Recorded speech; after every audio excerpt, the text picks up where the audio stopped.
The time now, 8:30. Saturday Night Theatre. Mutiny on the Bounty.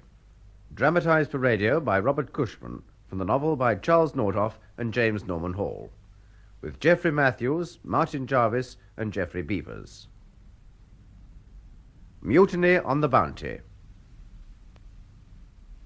Roger Byam, former midshipman on board His Majesty's ship, Bounty. In the autumn of the year 1787, I journeyed to London from my home in Devon to pay my respects to Sir Joseph Banks, President of the Royal Society, companion of the immortal Captain Cook, and explorer of the great South Sea. Sir Joseph had been a great friend of my father, and indeed, since his death, had almost stood in place of a father to me. For this reason, I had expected dinner to be the occasion of a leisurely tete-a-tete between us, but to my surprise, Sir Joseph had another guest. Lieutenant William Bligh, Roger. I see, sir. He was Captain Cook's first lieutenant on his last voyage. Oh, Lieutenant Bligh. How do you do, young man? Sir Joseph, it's an honour. I thought you'd be pleased. A glass of wine, Roger. Thank you. Young Roger Byam, son of Byam the astronomer. Great loss. He was known by name, at least, to all who practiced navigation. I know that he thought very highly of you, sir. I'm honoured that he should have known of me. He, too, had a consuming interest in all that pertained to the South Sea. Aye. Is it true, sir, that the Indians of Tahiti are as happy as Captain Cook believed? Ah, young man, happiness is a vast word. It's true that they live without great labour, and that nearly all the light tasks they perform are self-imposed. Released from the fear of want and from all salutary discipline, they regard nothing seriously. My father and I used to study the ideas of Jean-Jacques Rousseau. He believes that happiness can only be enjoyed by man in a state of nature. I have been told of his ideas, though unfortunately I left school too young to learn French. But if a rough seaman may express an opinion on a subject better suited to a philosopher, I believe that true happiness can only be enjoyed by a disciplined and enlightened people. As for the Indians of Tahiti, their conduct is regulated by 1,000 absurd restrictions, which no civilized man would put up with for a moment. They make up a kind of unwritten law called taboo, laying down fanciful and unjust rules to control every action of a man's life. A few days among men in a state of nature might have changed Monsieur Rousseau's ideas.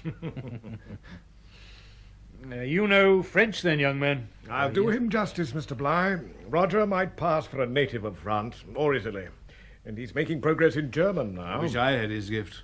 Lord, I'd rather face a hurricane than translate a page of Caesar nowadays. The task you set me is worse still. May I tell him, Sir Joseph? I see no harm. I don't know if your father's scientific interests ever extended to botany, but you've heard perhaps of the breadfruit plants? It flourishes in Tahiti. And in Hawaii. Well, several of the West India merchants and planters have petitioned the Crown, asking that a vessel be fitted out suitably to convey the breadfruit from Tahiti to the West Indian Islands, a cheap and wholesome fruit for their Negro slaves. Sir Joseph here thought well of the idea and gave it his support. It is due largely to his interest that the Admiralty is now fitting out a small vessel for the voyage, and I am to be given command. I see, sir. But why should such a commission make you apprehensive? Oh, as to that part of it, I have no qualms. My ship, the Bounty, will be a floating garden, fitted with every convenience for the care of the plants. I have no fear but that we shall be able to carry out the purpose of the voyage. But Sir Joseph has a further commission for me. I've solicited Lieutenant Bligh most earnestly to employ his time in Tahiti in acquiring a greater knowledge of the Indians and their customs, and a more complete vocabulary and grammar of their language than it has hitherto been possible to gather. I believe that a dictionary of the language in particular might prove of the greatest service to mariners in the South Sea. Oh, that's all very well, but I know as little of dictionaries as of Greek, and as shall have no one on board qualified for such a task.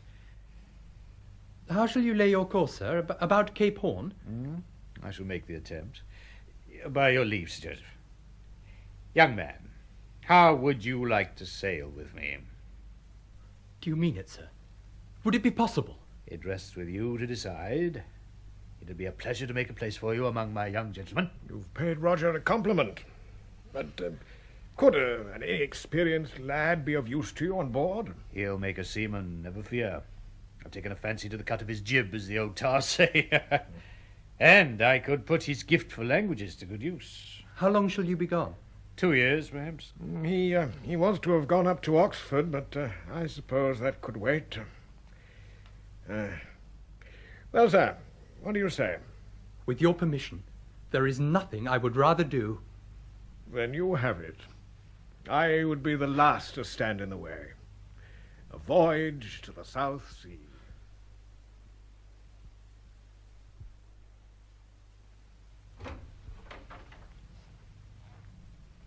Good morning, Sir Joseph. Morning, Roger. I have something for you. My vocabulary of the Tahitian language, Roger. I've had this copy made. Short and imperfect, as you'll discover, but may prove of some service to you. Please observe that the system of spelling Captain Cook and I adopted should be changed. Yes, sir. Now, you will be some months in Tahiti while they're gathering the young breadfruit plants.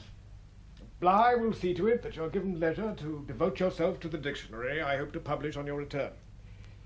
It will be in demand among mariners before many years have passed. At present, we think of the South Sea as little less remote than the moon, but depend upon it, the rich whale fisheries will soon attract notice, now that we've lost the American colonies. Sir Joseph? Yes, my lad? When you invited Mr. Bligh to dinner, did you anticipate that he would ask me to join him? Yes, Roger, I did. I knew he had need of your abilities. But haven't you always wished to sail unknown seas? Oh, yes, sir. Yeah. Those books you're always reading, books of travel. You must have them off by heart. I'm sure I've done the right thing. There are many distractions in Tahiti. Take care that you're not misled into wasting your time. And above all, take care in the selection of your Indian friends. When a ship drops anchor in Martivai Bay, the Indians come out in throngs, each eager to choose a friend. A tile. So bide your time.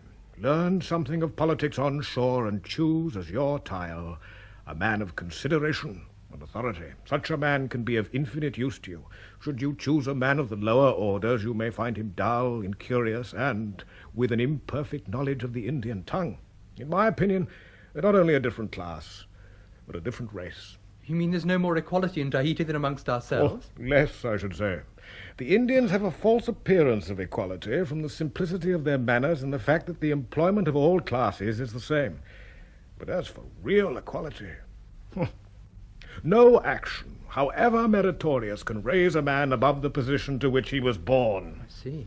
Do you know, the chiefs alone are thought to have souls. Well now, you've everything you will need. Yes. Midshipman's fare is not the best in the world. When you go on board, one of the master's mates will ask you for £3 or £4 to lay in a few small luxuries for the berth. Have you a sextant? Oh, yes, sir, one of my father's. I showed it to Mr. Bligh. I'm glad Bligh's in command. There's not a better seaman afloat. I'm told he's a bit of a Tartar at sea, but better a taut hand than a slack one any day. He will instruct you in your duties. Perform them smartly. And remember, discipline's the thing. Toward the end of November, I joined the Bounty at Spithead. It makes me smile today to think of the box I brought down on the coach from London, packed with clothing and uniforms on which I had laid out more than £100. For a few days I made a brave show in my finery, but when the Bounty sailed it was stowed away for good and worn no more. Our ship looked no bigger than a longboat among the tall first-rates and 74s at anchor nearby. 90 feet long on deck, and with a beam of 24 feet, her burthen was little more than 200 tons. Her great cabin was now rigged as a garden, with innumerable pots standing in racks.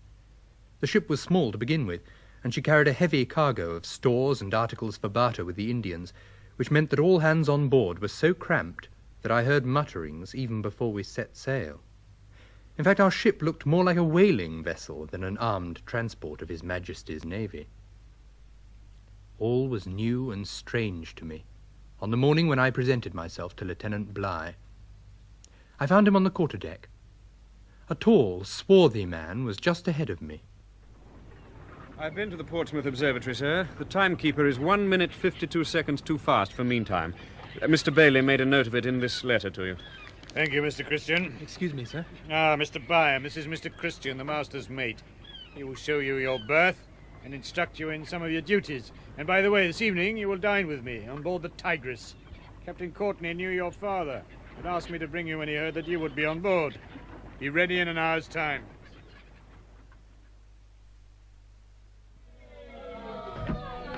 These are your quarters, Mr. Byam. Snug, you see. Snug indeed, sir. How many of us to live in this kennel? Count the birds. There'll be 4 of you, Mr. Stewart, Mr. Tinkler. I believe they're both ashore. This is Mr. Hayward. Mr. Hayward, Mr. Byam, our new midshipman. Ah, good day. How old are you, Byam? 17. 17. And this is your first voyage? Yes. I'm 16 and I've been at sea 2 years. Please not to forget that. Mr. Hayward knows you for a Johnny newcomer, but such airs would be more fitting aboard a first-rate. Now, Lieutenant Bligh desires me to instruct you in some of your duties. Navigation, nautical astronomy, and trigonometry he will teach you himself. And I assure you, you will not sup till you have worked out the ship's position each day. You'll be assigned to one of the watches to keep order when the men are at the braces or aloft. You will see that the hammocks are stowed in the morning and report the men whose hammocks are badly lashed. Yes, sir. Follow me, Mr. Byam, would you? Never lounge against the guns or walk the deck with your hands in your pockets. Sorry, sir. And last of all, you are the slave of those tyrants, the master and master's mates. Ah, Mr. Christian, there you are. Mr. Fryer, the master. What a madhouse.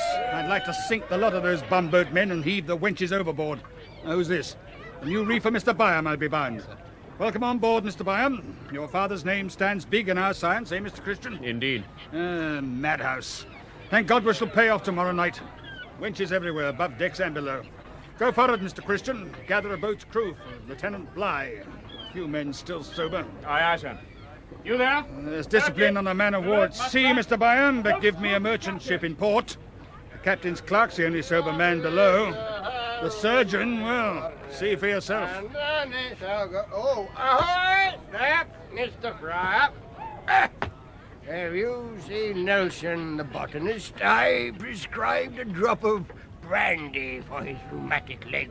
It's time he took his medicine. He's gone ashore, Bacchus. Ah, he'll give his good shillings to some Portsmouth quack, I'll wager. Yet here on board he might enjoy free and gratis the advice of the most enlightened medical opinion. Away with all bark and physic. Here is the remedy for 9/10 of human ills. Aye, drops of brandy, that's it. And Johnny shall have a new bonnet, and Johnny shall go to the fair, and Johnny shall have a blue ribbon. What did you call him, Mr. Fryer? Bacchus? Aye, boy. His name is Thomas Huggum, so it's inscribed in the ship's articles. I've never known him to be called by it. He's old Bacchus to all the ship's company, for obvious reasons. Though, compared with the rest of the crew at this moment, he's cold sober. I'm surprised that Mr. Bligh allows it, sir. I heard he was a strict man of discipline. Oh, he is. But he knows these men have a 2-year voyage ahead of them. For 2 days, they have the right to enjoy themselves. Our boat's crew, if not strictly sober, were able to row and put their backs into it with a will. As we drew away from the Bounty, I gazed back up at her riggings, feeling something of the spell which even the smallest ship casts over me to this day. For a ship is the noblest of all man's works, a cunning fabric of wood and iron and hemp, wonderfully propelled by wings of canvas, and seeming at times to have the very breath of life. We were soon alongside Captain Courtney's tall 74, the Tigress. A glass of sherry with you, Mr. Bligh. Thank you, Captain. To the memory of your father, young man. Thank you, sir. We seamen owe him a lasting debt. My apologies. They're flogging a man through the fleet. When I hear the boats coming, I must officiate at the gangway. A deuced bore. Make yourselves at home. Oh, well, do you wish to be spectators? Of course. The poop deck, Bligh. You will have a splendid view. Here comes, lad, the procession. Boys! boat from every ship of the fleet. There's the longboat with the prisoner, bent over in the bows there. Thank God. What's the matter, Mr. Byam? Haven't you seen blood before? Blood, yes, but the man's back, there's no flesh left. The bones are bare. Captain Courtney, sir. The man is dead. Dead? Lucky devil. Bosun's mate, sir. Do your duty. 2 dozen, I believe. Come, do your duty.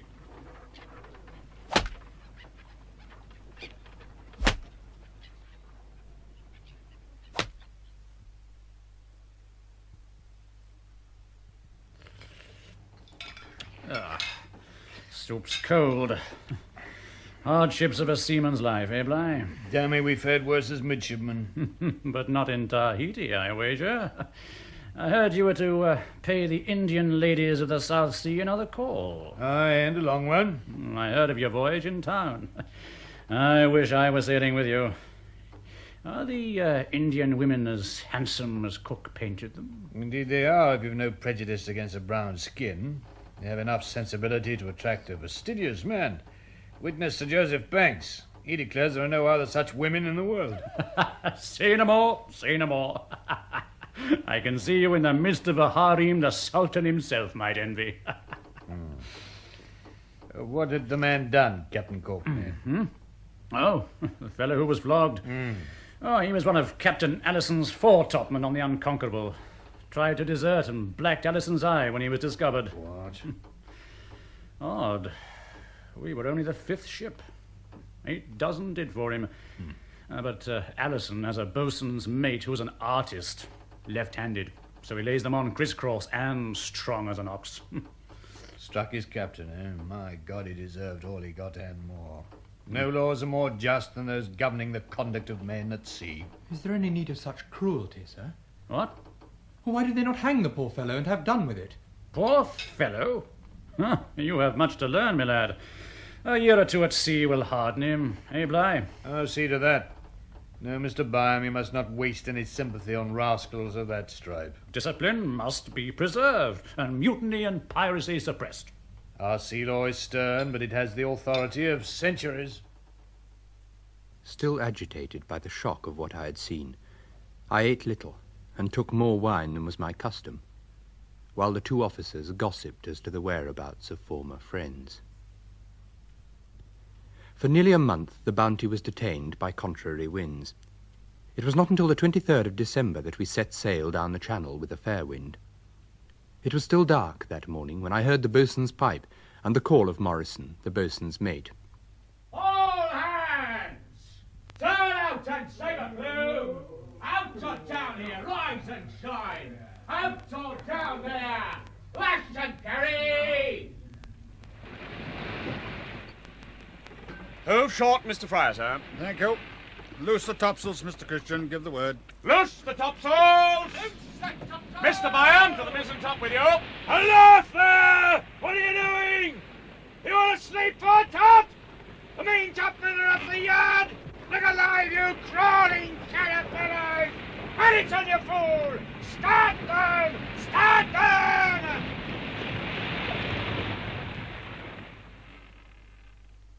The sun rose in a cloudless sky, a glorious winter's morning. The Bounty headed away to sea, going like a racehorse with topgallants set. The men of the Bounty had been attracted by the prospect of a voyage to the South Sea, or selected for their stations by the master or Bligh himself. Our 14 able-bodied seamen were true salts, not the scum of the taverns and jails impressed to man so many of His Majesty's ships. The officers were nearly all men of experience and tried character, and even our botanist, Mr. Nelson, had been recommended by Sir Joseph Banks because he had previously sailed to Tahiti under Captain Cook. In all, the Bounty's company numbered 46. We carried no purser.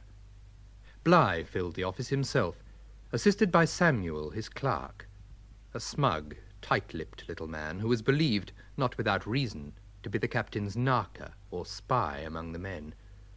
He was heartily disliked by all hands, again not without reason, since the food on the Bounty was of poorer quality and issued in scanter quantities than any man of us had seen before. you going to be all day breaking open those casks, Muskrat? Mr. Samuel's right to be impatient, Muskrat. Banyan Day's tomorrow. Men want their cheese then, not next year. Just finishing, sir. That's the last one. Let me see. That's not a full cask. What's that? There are 2 cheeses missing from this cask, Captain Bligh. 50 pounds weight. They've been stolen. Perhaps you'll recollect, sir, while we were in Deptford, the cask was opened by her order and the cheeses was carried ashore. You insolent scoundrel, you hold your tongue! What's the matter, sir? Ah, Mr. Christian, Mr. Fryer. Damn set of thieves, but I'll tame you, by God I will. Another word from you, Muskrat. I'll have you seized up and flogged to the bone. Mr. Samuel. Sir? See that the cheese allowance is stopped. From the officers too, mind you, until the deficiency is made good. Mr. Fryer. Sir? I have another matter to raise with you. You will continue to take the first watch. The gunner will take the second. And the third, sir? Mr. Christian. Acting Lieutenant Christian. Sir? Yes, Mr. Fryer. I'm promoting him. Oh, come, Mr. Fryer. Mr. Christian is a rising young man and a gentleman born, as he will not be the last to inform you. We old sailors must not stand in his way. Take it with a good grace, Mr. Fryer. So, the captain gains a lieutenant, and I lose a subordinate. Congratulations, Mr. Christian. I assure you, Friar, I knew nothing of this. This whole comedy was played without my knowledge. But to your advantage. If all goes well on the voyage, it's 10 to 1. The Admiralty will confirm your appointment. You'll find yourself the holder of His Majesty's commission. Captain Bligh has proved himself your good friend. A strange friend. He invites me to sup with him one day, curses me in the coarsest manner before the men the next. And this other comedy of the cheeses, what about that? I know nothing of it. If you please, sir. Yes, Millward. I carried those 2 cheeses to Mr. Bligh's house with a cask of vinegar and some other things. They were sent up in a boat from Long Reach. I'll swear to it. Perhaps you would, Millward, but I advise you not to. Not within Mr. Samuel's hearing. Now, carry on now. Aye, sir. Well, Mr. Byam, you see there is more to life at sea than you ever found in your father's library. Captain Bligh seems a very harsh man, sir. Wait till you've served under some of our other captains. No, Mr. Bligh has a violent temper, but he's not unduly harsh. Only he finds it difficult to trust. He came in through the hawse hole, you see. Sir? He began his career before the mast. You'd think, wouldn't you, that such officers would be more popular with their men.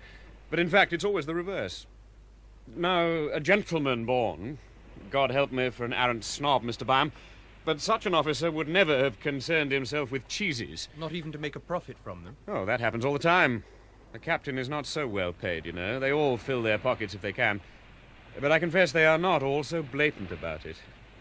You heard Millward just then?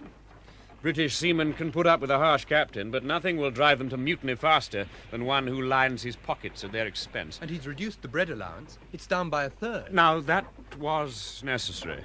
We lay so long at Spithead that we missed the season for sailing round Cape Horn. So the voyage will be longer. Did you hear any grumbling about the bread? No, sir. You see, Mr. Byam? The men realize the justice, the necessity of it.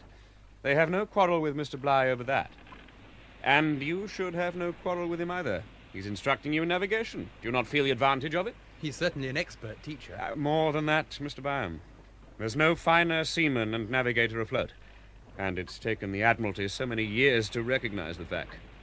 And this voyage means a great deal to him. He cannot bear to contemplate any possibility of failure. Now I am his lieutenant. I must try to prevent him from ruining his great chance. As the private stocks of provisions obtained in Spithead began to run out, all hands went from grub galore to the king's own, as seamen say. Our salt meat was unspeakably bad, and a more villainous cook than the midshipman's mess boy, young Tom Ellison, would be impossible to find. Have a look at that, Mr. Byam. Straight from the cask. What'll it be, I wonder? Not beef or pork, that's certain. You seen the victualling yards in Portsmouth, sir? No, never. But as Mr. Hayward will tell you, I'm a Johnny newcomer. Now, Mr. Stewart here's an old salt. He must know the Portsmouth yards. I've seen them, but I preferred to keep my distance. Well, you'll bear me out, sir. Pass that way any night and you'll hear the dogs bark and the horses neigh. And I'll tell you something else you young gentlemen don't know. It's as much as a black man's life's worth to pass that way by night. They pop 'em into a cask like that. Upon my word, Ellison, I think I believe you. One sultry afternoon, Bligh sent his servant to bid me sup with him. I dressed myself with some care, and found that Christian and Friar were my fellow guests. There was a fine show of plate on the captain's table, but when the dishes were uncovered, I saw that Bligh fared little better than his men.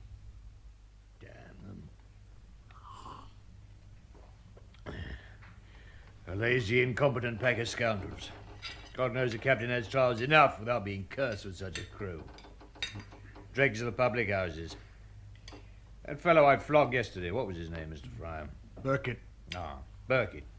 Insolent hound. All as bad. Damned if they know a sheet from a tack. I venture to differ with you, sir.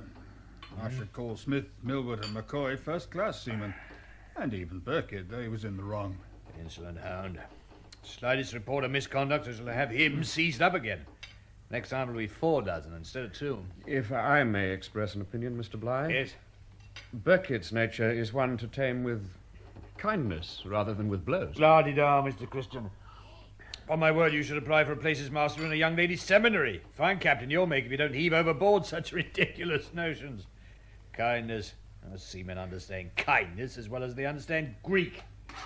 Fear is what they do understand. Without that, mutiny and piracy would be rife on the high seas. Aye, there's something in that. I cannot agree. Our seamen do not differ from other Englishmen. Some must be ruled by fear, it is true. But there are others, and finer men, who will follow a kind, just, and fearless officer to the death. Oh, have we any such paragons on board? In my opinion, sir, we have, and not a few. Oh, now, by God, name one. Mr. Purcell, the carpenter. Damn, you're a fine judge of men, that stubborn, thick-headed rogue. Kindness, that's too good. You won't have the carpenter, has he? Then may I suggest Morrison, sir? Suggest to your heart's content. Morrison, the gentlemanly boatswain's mate, the sheep masquerading as a wolf. Kindness. Morrison's too damn kind now. But a fine seaman, sir. He's been a midshipman. He's a gentleman born. I know.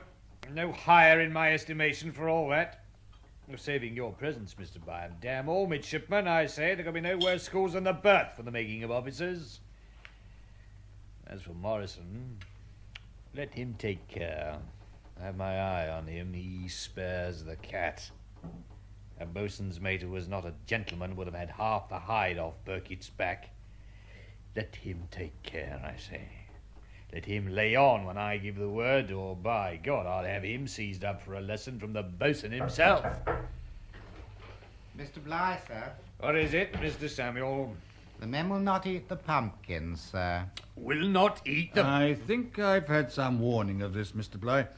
Mr. Samuel, these are the pumpkins you've issued to the men in lieu of bread? Yes, Mr. Fryer. They were too big for the use of the captain's table. But the rate of exchange, Mr. Samuel, 1 pound of pumpkin for 2 pounds of bread? Can you wonder that they're discontented? Well, Sir, they have complained to you, Mr. Fryer. They're not content. Let me tell you, by God, they'd better make up their minds to be content. Everything that Mr. Samuel does is done to my orders. Do you understand? My orders. The men need waste no more time in complaints, so I get no more redress. I am the only judge of what is right and wrong. Mr. Samuel. Yes, sir? Summon the first man of every mess. We'll see who will dare to refuse the pumpkins, insolent rascals. By God, I'll make them eat grass before I'm done with them. Perceiving that no redress was to be hoped for, the men neither murmured nor complained from that time. But the officers, though they dared make no open complaints, were less easily satisfied, and murmured frequently among themselves of their continual state of hunger, which they thought was due to the fact that the captain and his clerk had profited by the victualling of the ship. About 100 leagues off the coast of Brazil, the ship was becalmed for a day or two, and the people employed themselves in fishing for the sharks that swam about the ship. At least one of the fishermen was successful, Churchill, the master-at-arms. The men lost no time in getting the shark aboard. It was hardly dead before they had straddled it and had begun to hack it to pieces. Mind what you're about there. Take care, else I'll have a slice off your backside. Move yourself, Burkitt. The head is mine, right of capture. Mr. Byam, have you tasted shark? No. I don't know that I could stomach it. Oh, you'll be all right, sir. cut into slices like beefsteak, parboiled and broiled with pepper and salt. Tastes like codfish. Better than Mr. Samuel's salt beef. Talk of the devil, Churchill, it's a real shark. A fine catch, my good man. I must have a slice, So you must have a slice, must you? Well, I must have a glass of grog and a stiff one, too, if you're to eat shark today. Come, my good man. You've enough fish there for a dozen. And you've had enough grog stored away for 1,000, by God. It's for the captain's table I want it. And catch him a shark yourself. This is mine. He gets the best of the bread and the pick of the junk cask as it is. You forget yourself, Churchill. Come, give me a slice, that large one there, and I'll say nothing. Say nothing, be damned. Here, take your slice. Oh! Flung the fish in his face, did he, Byam? Knocked him right over. Mind you, when Mr. Samuel picked himself up, he was careful to pick up his slice of shark as well. It'll be no joke for Churchill, lad. The least he can hope for is a red checked shirt at the gangway. Samuel's a worm, and a dirty worm, but discipline's discipline, begad.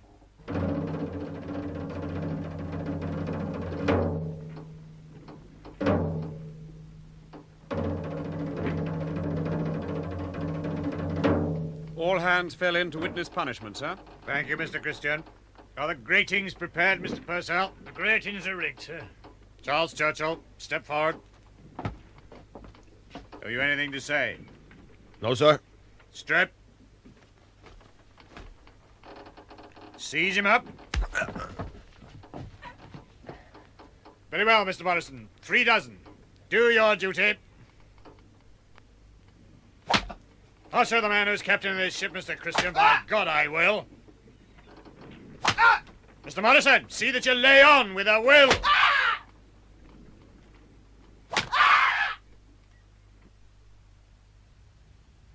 On the 20th of August, 8 months out of England, having rounded the Cape of Good Hope, we anchored in Adventure Bay, Van Diemen's Land. We passed a fortnight there, wooding, watering, and sawing out planks of which the carpenter, Mr. Purcell, was in need.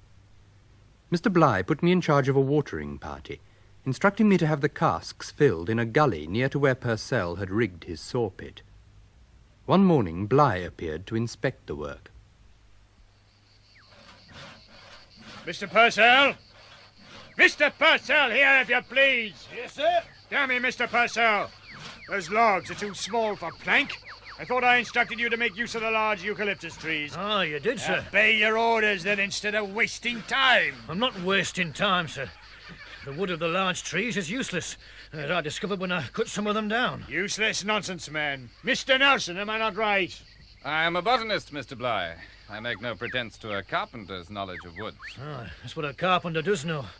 The wood of these large trees will be worthless if sawn into plank. Do as I tell you, Mr. Purcell. I've no mind to argue with you or any man under my command. Very well, sir. The large trees it is.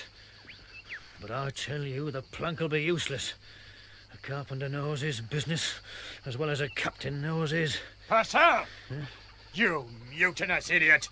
You've gone too far.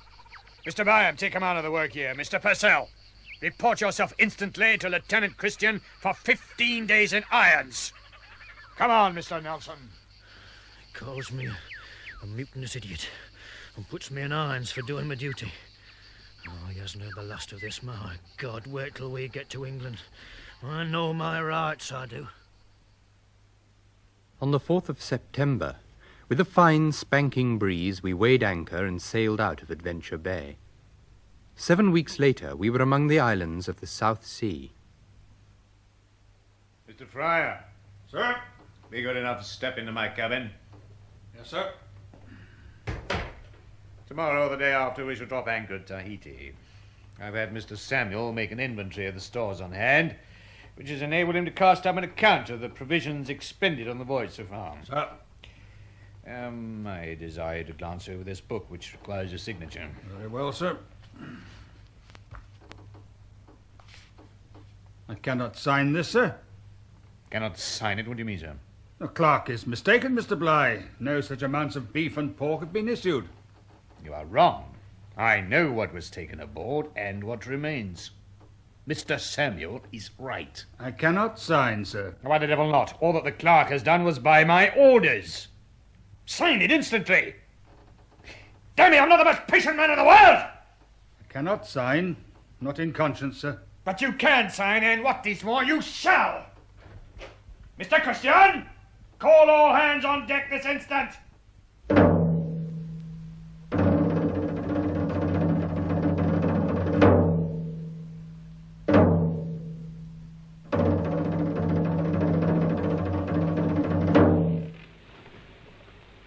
All hands assembled aft, sir.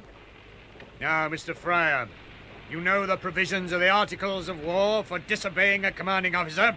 I do, sir. You are aware that it refers to officers as well as men. Now, sir, sign this book. Mr. Bligh, the ship's people will bear witness that I sign in obedience to your orders. But please to recollect, sir, that this matter may be reopened later on.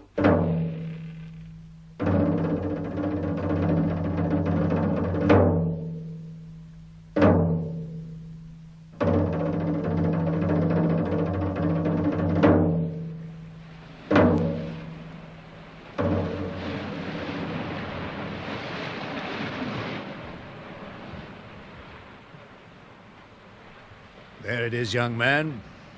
Tahiti. We made a long passage of it. A long, hard passage. But by God, there is the island at last. Beautiful island, sir. Indeed it is. None more so. Captain Cook loved it only next to England.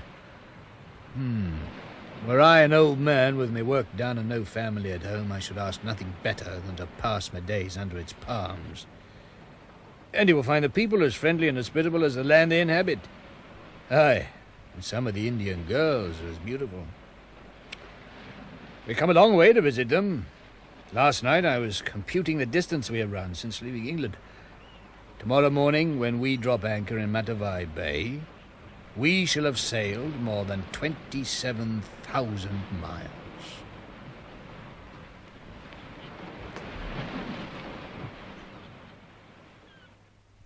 As we drew nearer to the land, with the rising sun behind us, there was not a man on board who didn't gaze ahead with emotions that differed in each case, no doubt, but in which awe and wonder played a part. Many a time since my voyage with Captain Cook, I've dreamed of revisiting Tahiti, without the faintest hope that the dream might come true. Yet, here we are. I can scarcely wait to set foot on shore. I'm sure Mr. Bligh feels the same. He's certainly different. He was in a rare good humour when he spoke to me this morning. Old associations, Byam. You know, I think the happiest times of his life were when he sailed with Captain Cook. He's not been too well treated since. Until he was given this commission, the Admiralty never seemed to realize his worth. Now we're safe arrived, I think you'll see a different side of him. And when shall we sail again? Oh, time enough to think of that, Byam. Now look at him now, talking to Mr. Christian. As you say, he's rarely so affable. Not a bad voyage, eh, Christian? Yeah. Only 4 down with scurvy. Have them right in a week ashore. Ship's as sound as a walnut. Bad anchorage will soon shift out of Matavai Bay, but it's a fine place for revictualling. Indeed, sir. And now, midshipmen and gentlemen, the moment you have so eagerly awaited, the opening of Mr. Roger Byam's treasure chest. No, easy there, Tinkler. Those things cost me £100. Oh, money well squandered, I hope. What would you say, Stewart? Patriotically squandered, at all events. He's got a dozen engraved portraits of King George in there. I'd no idea you were such a fanatic, Byam. Sir Joseph Banks procured those for me. He said they would impress the Indians. And this fishing tackle is that to impress the Indians. And what about this? Tinkler, put down that box. Velvet lined, Stewart. And see what's inside. A bracelet and a necklace. Did Sir Joseph procure those as well, Byam? No, I bought them in Maiden Lane. Give them back. Ah, Tinkler, our Byam's a romantic lad. He's been dreaming all the voyage out of some fair barbarian girl who'll bestow her favours on him. Now be off with you, Byam. Mustn't keep Captain Bligh waiting. Ah, Mr. Byam, ready to come ashore with me? Ready and eager, sir. We shall probably lie here for several months while Mr. Nelson collects our young breadfruit plants. I'm going to release you from further duties on board, so that you may be free to carry out the wishes of my worthy friend Sir Joseph Banks. I have given the matter some thought, and I believe that you will best accomplish your task by living ashore amongst the natives. Everything now depends on your choice of a friend, a tayo. And let me advise you to go slowly. Persons of consequence in Tahiti as elsewhere do not wear their hearts on their sleeves. I think I understand, sir. Yes, by all means, go slowly. Once you have settled on a tayo, you can move your chest and writing materials ashore. After that, I expect to see no more of you, except when you report your progress to me once each week. Thank you, sir. You're free to make gifts of your own things to the Indians, but remember, no trading. I've placed all the trading in the hands of Mr. Fryer. Now, Mr. Morrison, have your boat's crew ready? All ready, sir. Very well, Mr. Byam, let's go ashore. See, we've got quite a reception committee. Indeed, sir. Oars!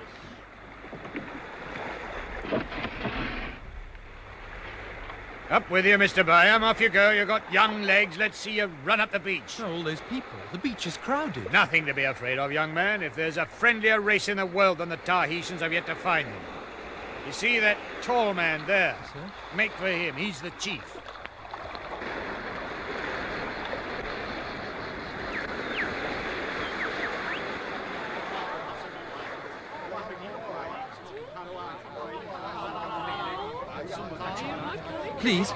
Please, let me through. Thank you. Good morning. I am Hitty Hitty. You are midshipman. What name? What name? Byam. Byam. Byam. I am Hitty Hitty.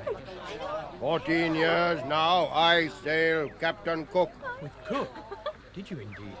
Mr. Bligh, this man says he sailed with Captain Cook. I know, lad. I know. What of it? Hello, Hitty Hitty. Oh, Parai! Welcome! Hitty Hitty, you've grown little older, my friend. Though you've some grey hairs now. 10 years, eh? Plenty long time. By God, Parai, you get fat. Come ashore. Eat plenty pig. Where Captain Cook? He come Tahiti soon? My father. I beg your pardon. Captain Cook, your father? Certainly. Didn't you know that? Parai. Byam. Me. Hayo, eh? Ah, that will be excellent. Mr. Byam is the son of a chief in his own land. Oh.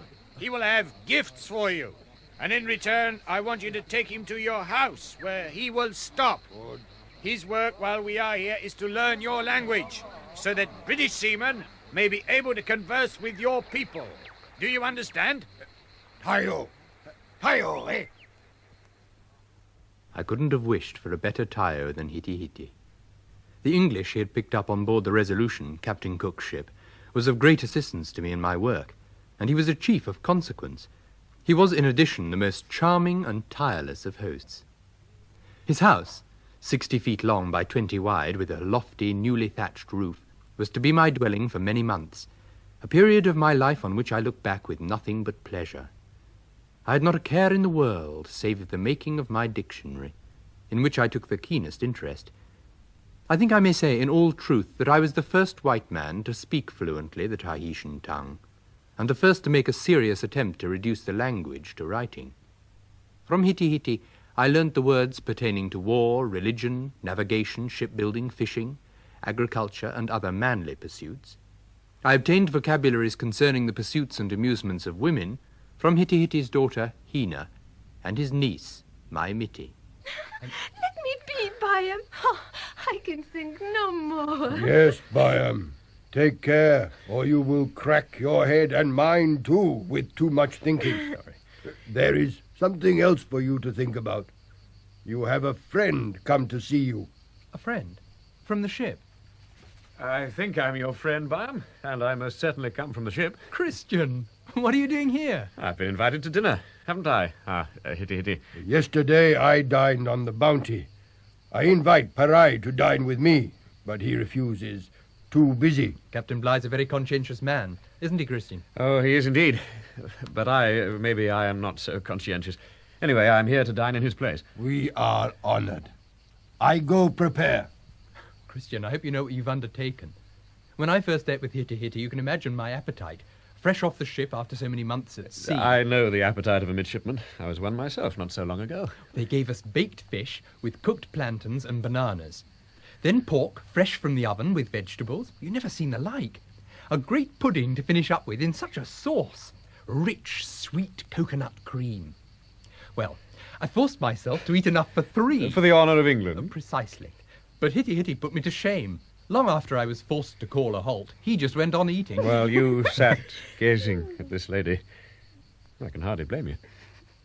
Your pardon, sir? She speaks English? A little. She's picked it up as I've learned her language. But she always says, "Your pardon, sir," when she senses that something is going on she can't understand. But you're mistaken, Christian. My Mitty does not eat with us. Women in Tahiti are never permitted to sit down for a meal with the men. My Mitty, what is man? Man?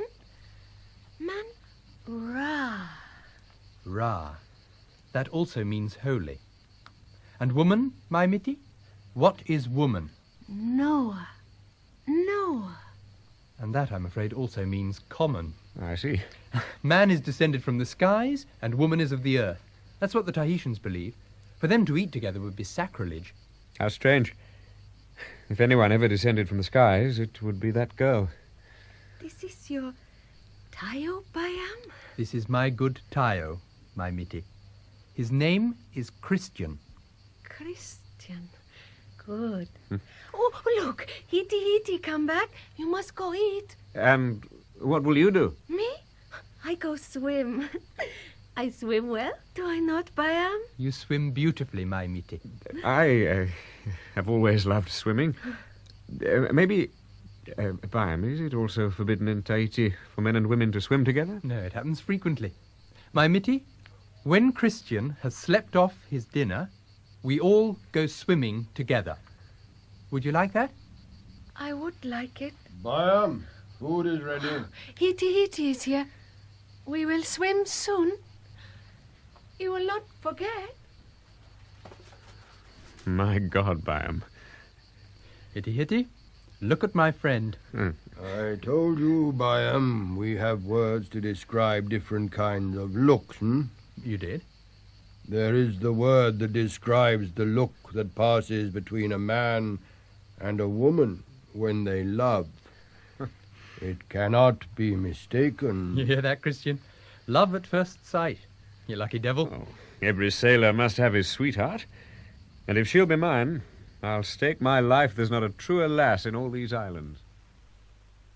Christian was soon accepted by the household as the avowed lover of my Mitty, and his visits were frequent. Mr. Nelson was established on shore with 8 men to help him gather and pot the breadfruit plants.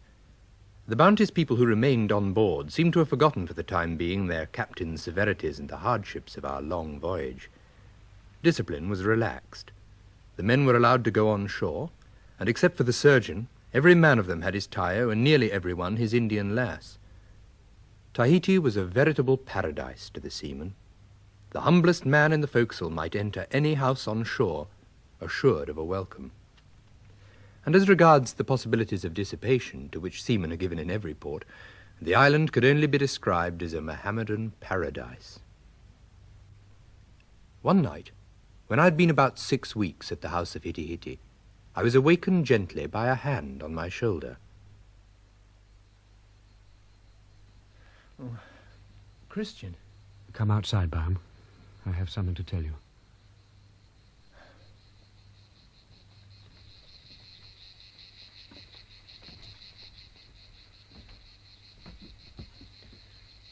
I must tell you, old Bacchus died last night. Oh, good God. Yesterday we purchased about 50 pounds of fish from a canoe, and the surgeon's mess had a string of them fried for dinner. They were poisonous. Hayward, Ellison, and Morrison were close to death for 6 hours, but they are better now. The surgeon died at 8 bells, 4 hours ago. When is he to be buried? In the morning. Mr. Bligh bade you to be on hand. He was a drunkard, but we shall be the worse off for his death. Yes. He once told me he could never sleep in a bed. He'd been at sea so long. He dreaded the thought of retirement and years on shore. He's died as he would have wished. I have been many years at sea, and I can tell you that the well-being of men on shipboard depends on things which seem small. A joke at the right moment or a glass of grog is sometimes more efficacious than the cat of nine tails. With the surgeon gone, life on the Bounty will not be what it was. I've almost forgotten what it was. Of course, living here, you're beginning to look like an Indian. Well, be prepared for shocks when you return. Captain Bligh's temper is beginning to reassert itself. Does your Tayo ever send gifts of food to the ship? No. Oh, he has no need when I live here. Of course. Well, so much the better. As you know, all the Indians feel obliged to send such gifts to their Tayos. The captain has announced that all food that comes on board belongs to the ship and is to be dispersed of as he thinks fit. Ooh. If a seaman's Tayo has sent him out a fine fat hog, 200 or 300 hundredweight, it comes hard for him to see it go to the ship's stores while he dines on a ration of pork issued by Mr. Samuel. He makes no exception for the officers? Not even for Mr. Fryer, though the captain has at the moment 40 hogs of his own. When do you next come on board to report your progress to Mr. Bligh? On Sunday. 2 days' time. I believe Mr. Hayward should be on duty, if he's recovered from his meal of poisoned fish. You have no great love for Hayward, I believe? I don't hate him. I think he's something of a bully. Something, perhaps. When you come on board on Sunday, Byam, keep your eyes about you.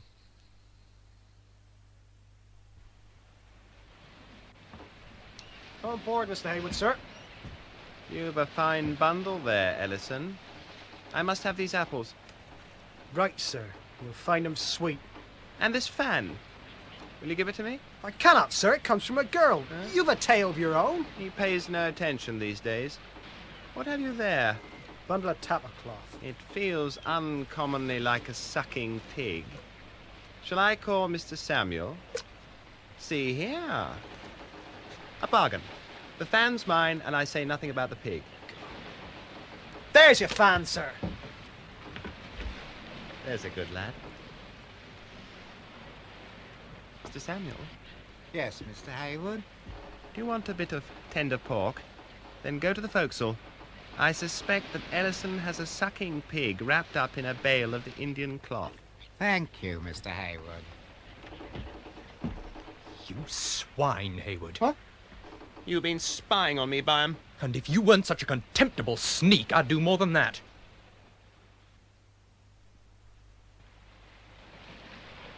A fine brace of fat hogs, Mr. Christian.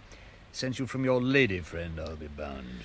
Mr. Samuel, come take these hogs for ship's stores. Mr. Bligh, I meant these hogs for my own mess. No. Mr. Samuel, take charge of these Indian curiosities as well. They may be useful for trading on other islands. One moment, sir. These things were given me for members of my family in England. What about the pearls, sir? Pearls? Come, let me see them. There you are, sir. A fine pair. As big as gooseberries. Give them to Mr. Samuel. Pearls are highly prized in the Friendly Islands. Surely, sir, you do not mean to seize these as well. They were given me for my mother. Deliver them to Mr. Samuel. I refuse. Mr. Christian, come back here, sir. Mr. Christian! It was not hard to imagine the feelings of the Bounty's people at this time. Rationed in the midst of plenty, and treated like smugglers each time they returned from shore. More than 1,000 young breadfruit trees in pots and tubs had been taken on board, and the great cabin resembled a botanical garden. Great quantities of pork had been salted down under the captain's direction, and a large sea store of yams laid in. Only Mr. Bligh knew when we would sail, but it was clear that the day of departure could not be far off. Sure enough, the day dawned when Christian came up the beach to call on me, accompanied by my fellow midshipmen, Tinkler and Stewart.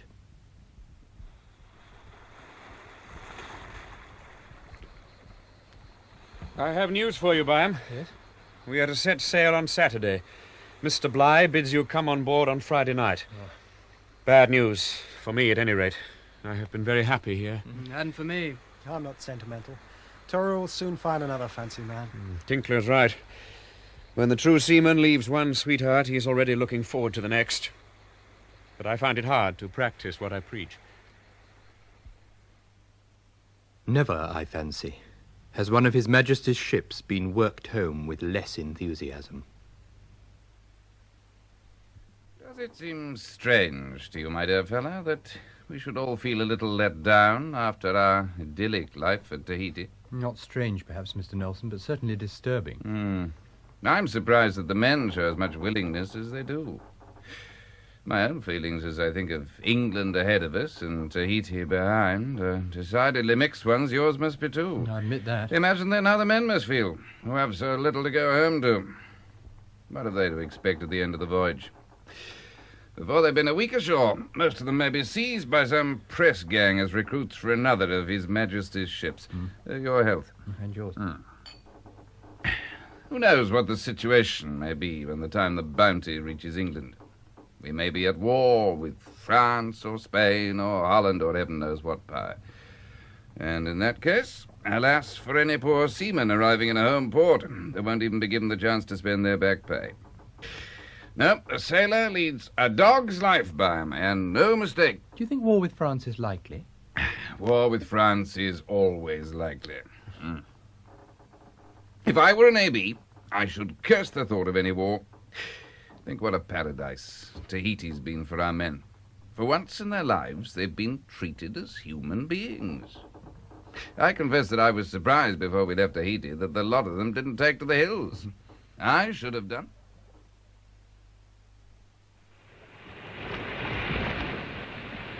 Oh, Mr. Christian, there's land on the larboard quarter.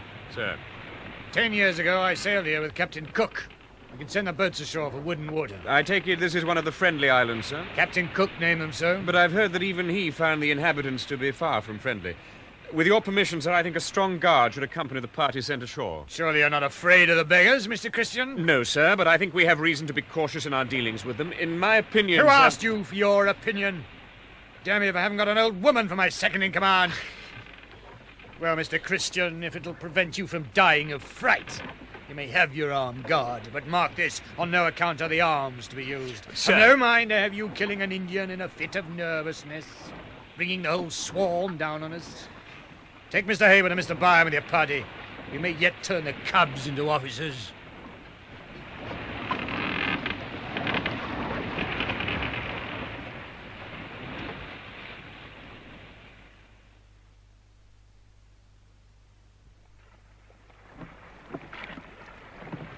Put your backs into it, lads. They haven't put out after us, sir. They're still on the beach. I think we're safe. You acquitted yourselves well, lads. There must have been 200 of them. It's a wonder we escaped without losing a man. I hardly think that Captain Bligh will consider mere survival to be sufficient, Mr. Christian. Hold your tongue, Hayward. Mr. Christian did all that was possible. No one could have conducted himself better. No, Byam, Mr. Hayward is correct. I don't relish the thought of our welcome from Mr. Bligh.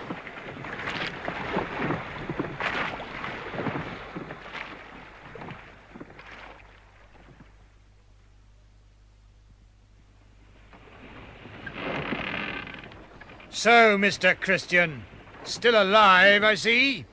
And how many men did you lose? No men, sir. Merely the grapnel of the cutter. What? You damned incompetent dog. It was not Mr. Christian's fault, sir. Listen, Hundreds of the Indians came down on us while the men were cutting wood. They outnumbered us 50 to 1.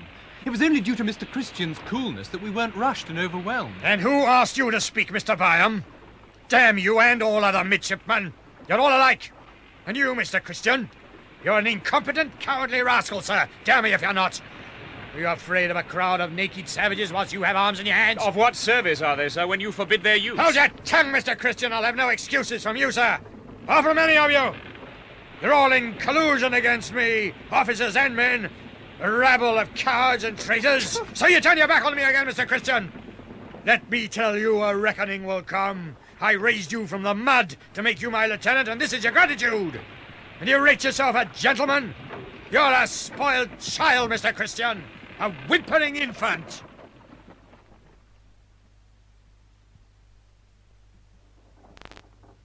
I suspect from the captain's mood, Morrison, that it won't be long before there's more work for you. Before this voyage is over, he'll have had you flog every man on board. Don't joke about it, lad. I hate flogging. A strange aversion for a boatswain's mate. I could get no other berth, you know that. And the thought of this voyage fascinated me. To sail to the South Seas.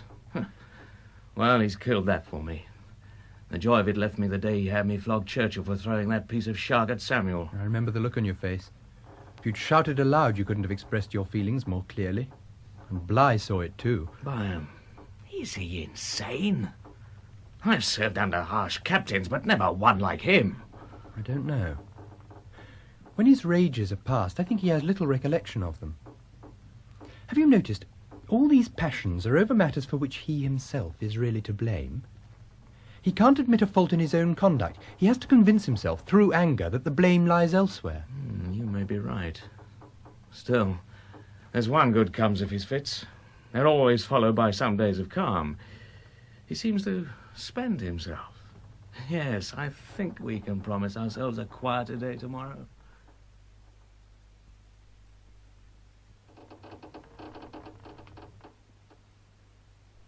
All the officers are present, sir. Thank you, Mr. Samuel.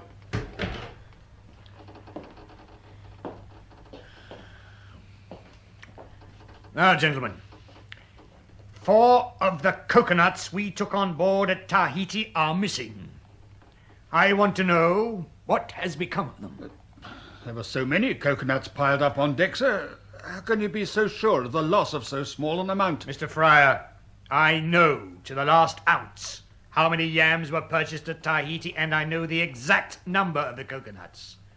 Would to God that my officers were as conscientious. Now, did you, Mr. Fryer, see any one of the men helping himself to the coconuts on the quarterdeck? No, sir. Mr. Stewart, did you? No, indeed, sir. You're lying, you rogues. You're protecting the thieves. Mr. Christian, I wish to know the exact number of coconuts that you purchased at Tahiti for your own use. I really don't know, sir. But I hope you don't think me so mean as to be guilty of stealing yours. Yes, you hound, I do think so. You must have stolen some of mine, or you'd be able to give a better account of your own. You damn rascals and thieves, the lot of you. You'll be stealing my yams next. I'll have the men steal them for you. And I'll make you suffer. I'll teach you to steal, you dogs. I'll break the spirit of every man of you. You'll wish you'd never seen me before we reach Endeavour Straits. Mr. Samuel. Yes, sir? You stop the villain's grog until further orders, and instead of a pound of yams per man, you'll issue half a pound to all the messes. You understand? Yes, sir. By God, I'll reduce you to a quarter of a pound if I find anything else missing, and make you crawl on your bellies for that.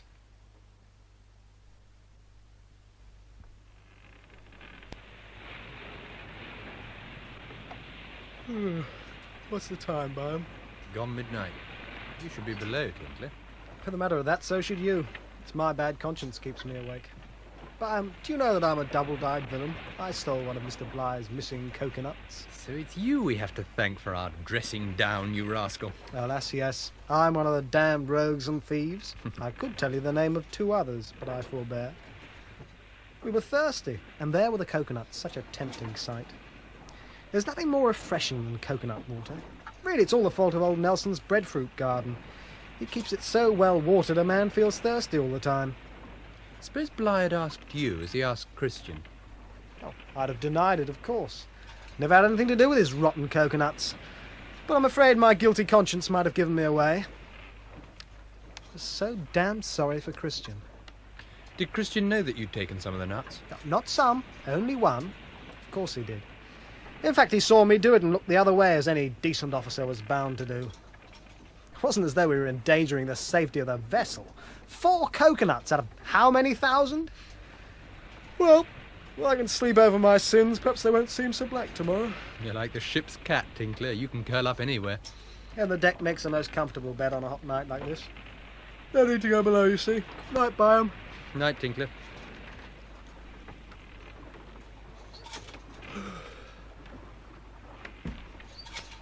Byam.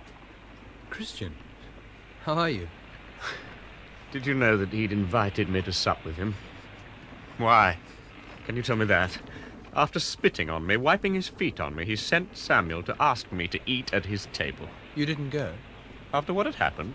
God in heaven, no. Well, perhaps you should have done. Maybe he was trying to make amends. You believe that no more than I do. We're in his power. Officers and men alike, he considers us so many dogs to be kicked or fondled according to his whim. And there can be no relief. None. Not till we reach England. God knows when that will be.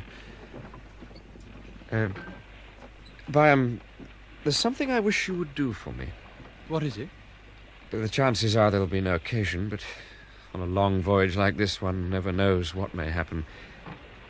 If, for any reason, I should fail to reach home, I'd like you to see my people in Cumberland.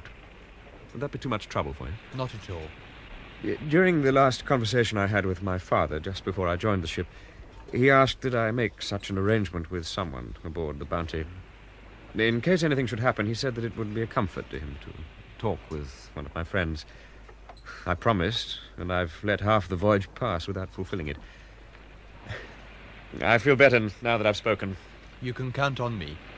Good. Well, that's settled then.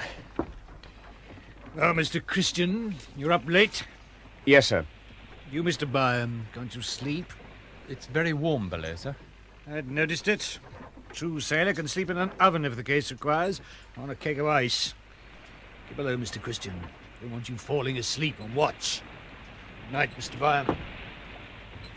My God, Byam, will it never end? Can a captain talk to his officer like that? You heard what he called me yesterday? A whimpering infant. That's what he'll make of me. He can't do that. You did the right thing yesterday. You just walked away and let him rave. I don't think I can do that any longer, Byam. I'm not that patient. I'm no more patient than he is, I think. No, I must do something. I'll take a turn forward, I think. It may ease my mind. Good night, Byam. Oh, go below, Byam, and show that you're a true sailor. Damn you and Christian in your gabble. I was just getting drowsy when he came along. Did you hear what he said? About notifying his father in case of anything happening. Yes, I couldn't help eavesdropping. My father made no such request of me, which only goes to show that he has no hope of my not coming back.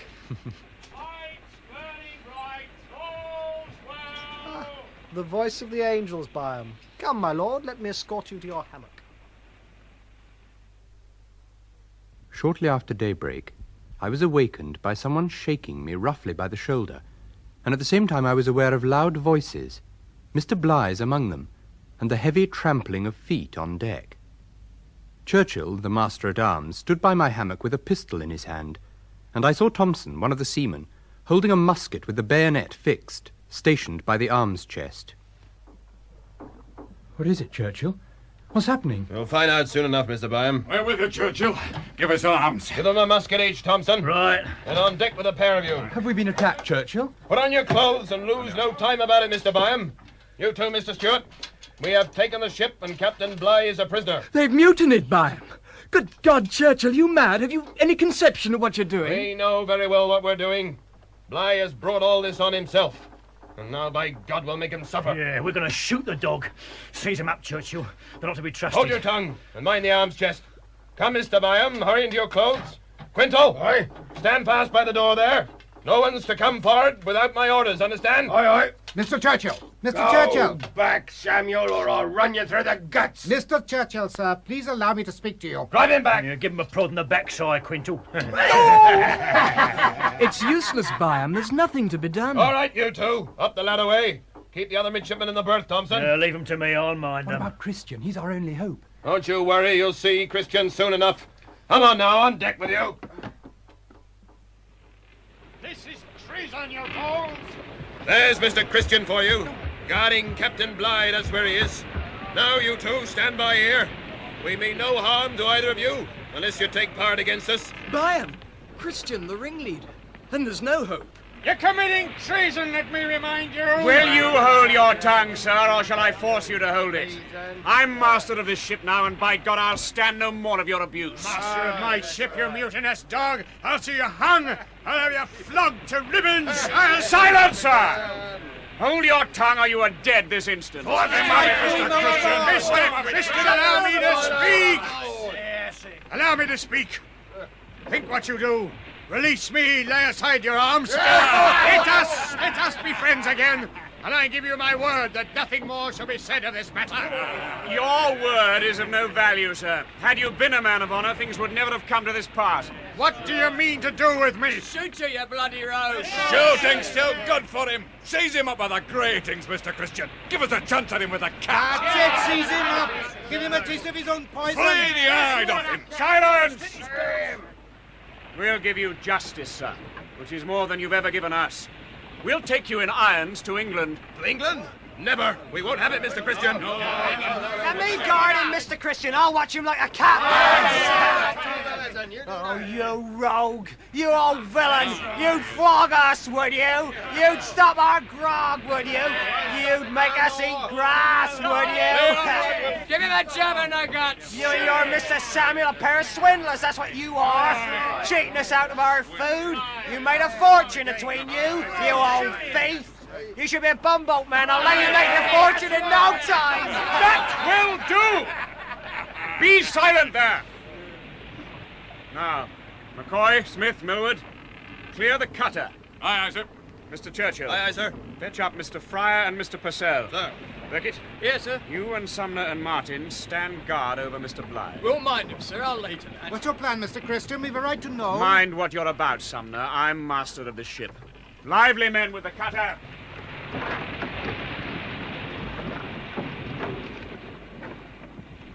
Byam, this is my affair. Not a man shall be hurt, but if any take part against us, it will be at the peril of the entire ship's company. Act as you think best. What do you mean to do? I would have carried Bligh to England as a prisoner. That's impossible. The men won't have it. He shall have the cutter to go where he chooses. Mr. Fryer, Hayward, and Samuel shall go with him. And you will sail to England without them? To England?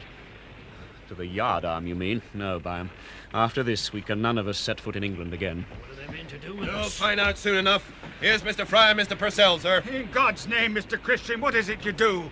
Do you realize this means the ruin of everything? Give up this madness, and I promise we shall all make your interest our own. Only let us reach England. It's too late, Mr. Fryer. I have been in hell for weeks past, and I mean to stand it no longer. Your difficulties with Captain Bligh give you no right to bring ruin upon the rest of us. Hold your tongue, sir. Mr. Purcell, have your men fetch up the thwarts, knees, and gear bolts for the large cutter. Aye, sir. Churchill, let the carpenter go below to see to this. Send a guard with him. What, you mean to set us adrift? We are no more than 9 leagues from the land here. Mr. Bligh will have no difficulty in making it. No, I will stay with the ship. No, sir, you will go with Captain Bligh. Millward, take Mr. Fryer to the cabin while he collects his clothes. Aye, aye, sir. He's to be kept there until I send word. Here's the carpenter with the gear for the cutter, sir. Right, have the carpenter's mates begin fitting her out. Mr. Purcell, you will stay here with Mr. Byam. Lively, lads, with the cutter.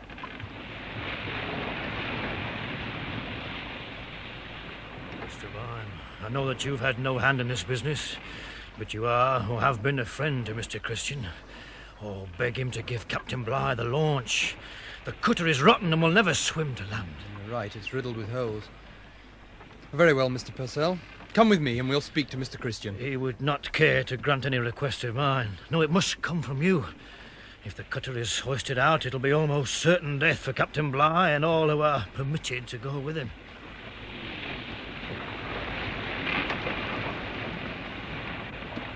Very well, Mr. Byam. He shall have the launch. Tell the carpenter to have his men fit her. Leave off with the cutter, my lads. Clear the launch. The launch, Mr. Christian? Oh, you give him that and the old fox will get home in her. Mr. Churchill, I say he shall have the launch. Oh, let him be, lads. Launch or cutter as long as we're rid of the swine. Bring the rest of them on deck, Churchill.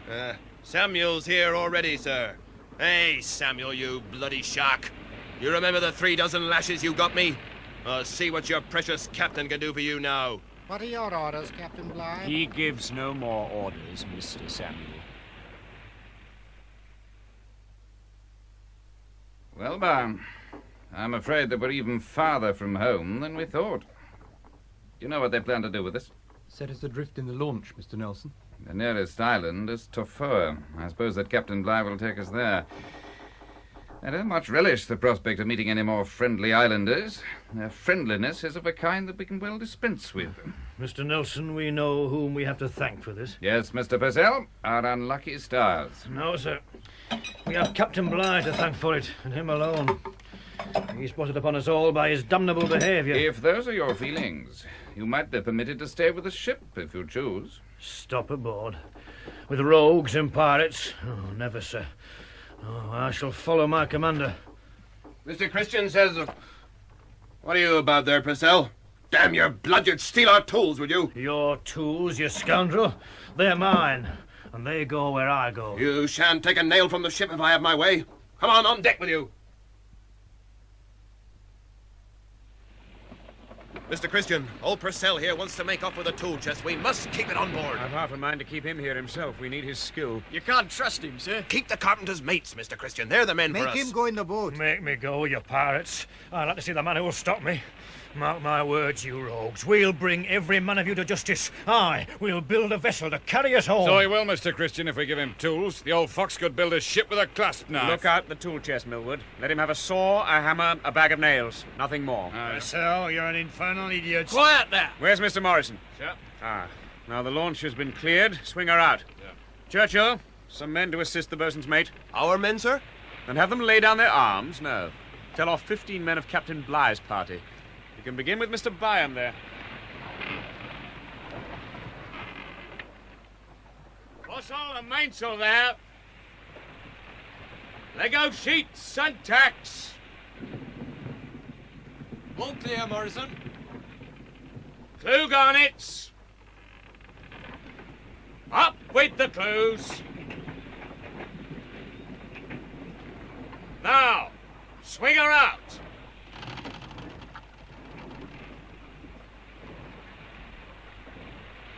Lower away, handsomely.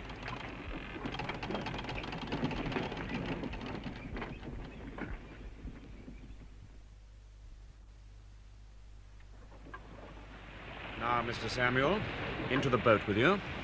Mr. Hayward. Mr. Christian, what have I ever done that you should treat me so?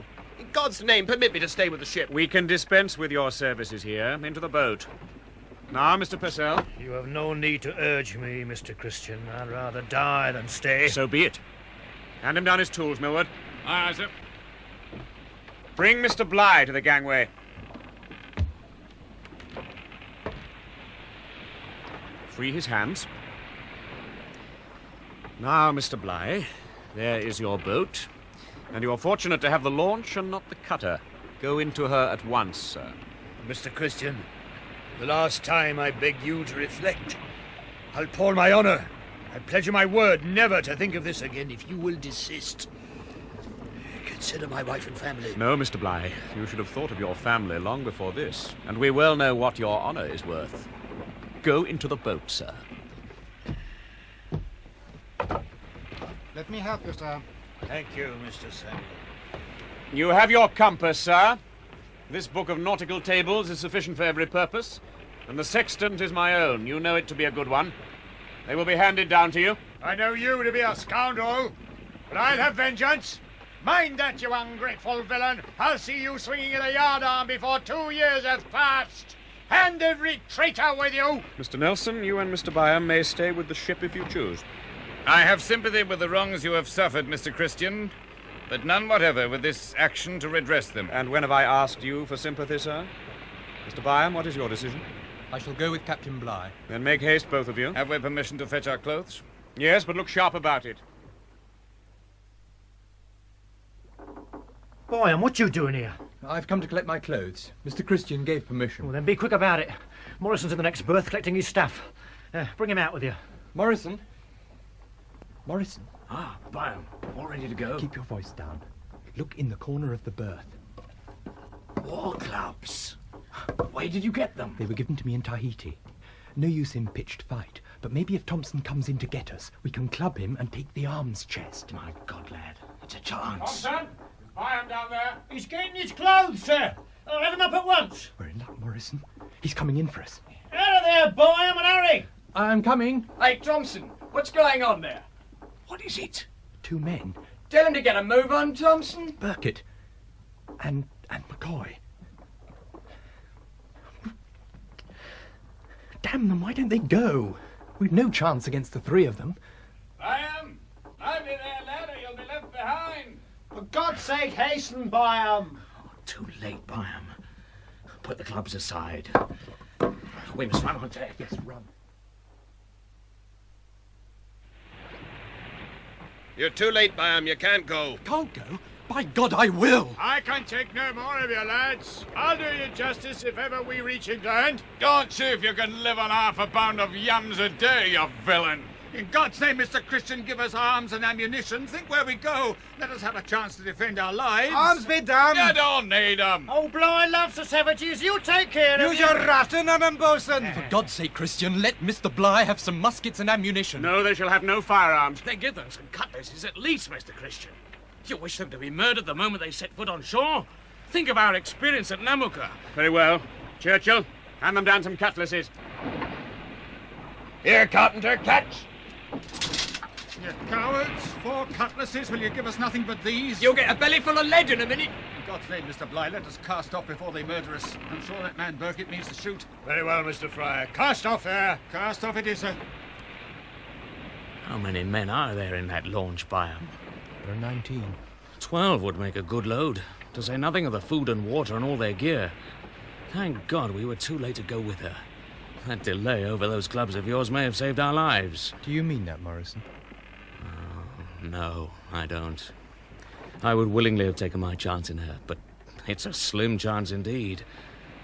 They'll never see England again. Tinkler, Nelson, Fryer, Purcell, Samuel, Hayward. They were all as good as dead, more than 1,000 miles from any port where they might expect help. Granted that some might escape death at the hands of the Indians, what chance had so tiny a boat, so appallingly loaded, to reach any civilized port? The day following the mutiny, to my amazement, Christian asked me to sup with him. Sit you down, Byam. I hardly expect you to be glad of my society, but there are matters we must discuss. There can hardly be cause for discussion. Why should 16 armed men need to parley with 9 who have no weapons? Our numbers matter very little now, Byam. More men went in the launch than belonged to either of our 2 parties left on board. And it seems my 15 men will not be mine much longer. What do you mean? I told you yesterday we should none of us set foot in England again. When I seized the ship, my only thought was that I would carry Bligh home in irons. The men wouldn't have it. You saw that for yourself. So we are branded as mutineers. Not only that, but pirates as well, since we've run away with one of His Majesty's armed vessels. Well, this is the greatest ocean in the world, set with innumerable islands. On one of them, we shall settle and destroy the ship. There is no other way. Not even for those of us who had no hand in the mutiny? I take it your wish would be to return to Tahiti. It would. I should be foolish to grant it. Sooner or later, an English ship will put in, and you will feel bound to tell them of the mutiny. Then they will sail in pursuit of me. But need they find you? As you said, the Pacific is wide. Let us hope it is wide enough. Byam, you shall have your wish. You and your friends, Stewart, Morrison, all of you who would have gone in the launch had there been room, you may return to Tahiti. Why have you decided this? Because my men are besotted with Tahiti. They too wish to return there. Then you'll come with us. I shall take you there, of course. I shall not remain. 8 of my party are in favor of my original plan. When I leave Tahiti, they will sail with me, and you shall see us no more, I promise you that. As for the others, since they refuse to follow me, I am forced to wash my hands of them. Which are they? Burkitt, Millward, young Tom Ellison. There are 8 in all. Even Churchill wishes to remain in Tahiti. I would have thought he had more sense. So, Byam, you may return to your friends and break the good news to them. In our situation, there can be no good news. Oh, in God's name, Christian, why have you done this?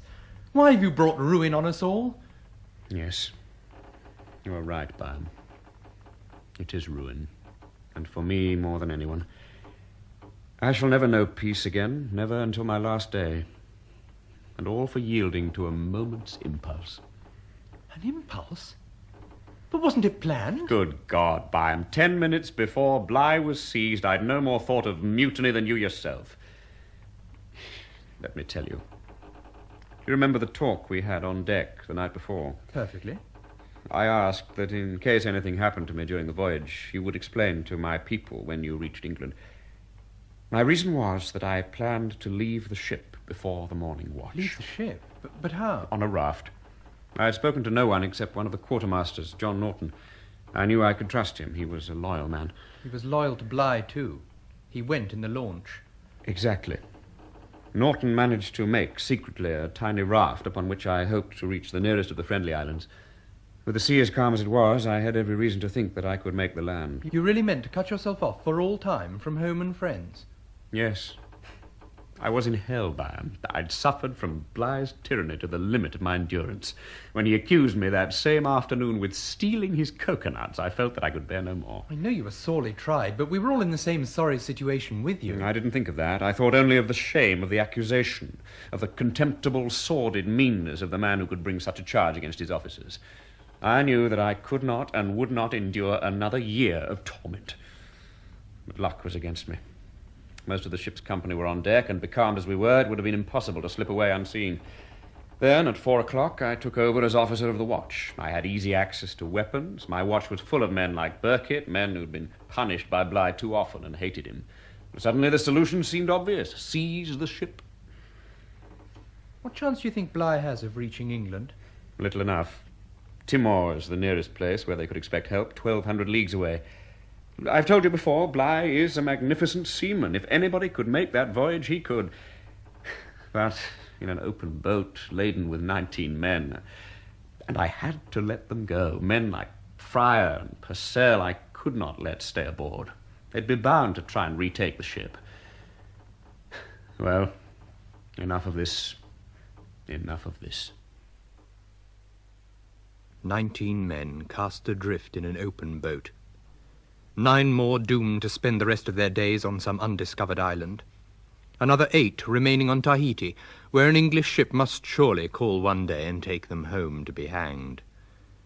Out of the whole ship's company, only 7 of us, those who had had no hand in the mutiny, and would likewise return to Tahiti to await the first English ship, had come out of the voyage of the Bounty scot-free. And even our fate could hardly be termed enviable. I doubt whether a ship has ever sailed from England whose company, during the course of her voyage, were to be so widely scattered over the face of the earth, and whose individual members were to meet ends so strange, and in many cases, so tragic.